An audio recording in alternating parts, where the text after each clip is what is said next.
Friends, ఘోర రైలు ప్రమాదం, 242 మంది ప్రాణాలు గాల్లో. ఈ విషయాన్ని తెలుసుకునే ముందు వీడియో మీరు కంప్లీట్గా చూడండి. అప్పుడే మీకు కంప్లీట్ ఇన్ఫర్మేషన్ ఏంటో అర్థమవుతుంది. అదేవిధంగా చాలామంది వీడియో చూస్తున్నారు కానీ సబ్స్క్రైబ్ చేసుకోవడం మాత్రం మర్చిపోతున్నారు. దయచేసి సబ్స్క్రైబ్ చేసుకోండి. సబ్స్క్రైబ్ చేసుకోవడం వల్ల నేను చేసే ప్రతి ఒక్క అప్డేట్ మీరు ముందుగానే పొందగలుగుతారు. అదేవిధంగా చాలామంది లైక్ చేయడం మర్చిపోతున్నారు. దయచేసి లైక్ చేయండి. లైక్ చేయడం వల్ల ఈ ఇన్ఫర్మేషన్ అనేది మనం చాలామందికి రీచ్ చేసిన వాళ్ళు అవుతాం. ఇంక లేట్ చేయకుండా వీడియోకి వెళ్ళిపోదాం.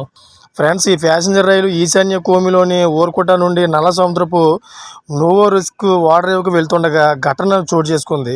ఈ రెండు ప్రాంతాల మధ్య దూరం 5 కిలోమీటర్లు. అయితే ఇటీవల కురిసిన భారీ వర్షాలు రైలు ఇలా పట్టాలు తప్పడానికి కారణం కావచ్చని భావిస్తున్నారు.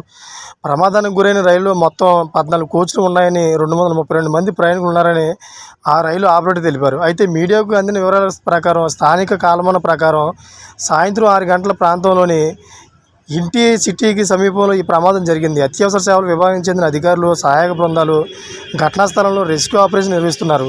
గాయపడిన ప్రయాణికులను ఆసుపత్రికి తరలించారు.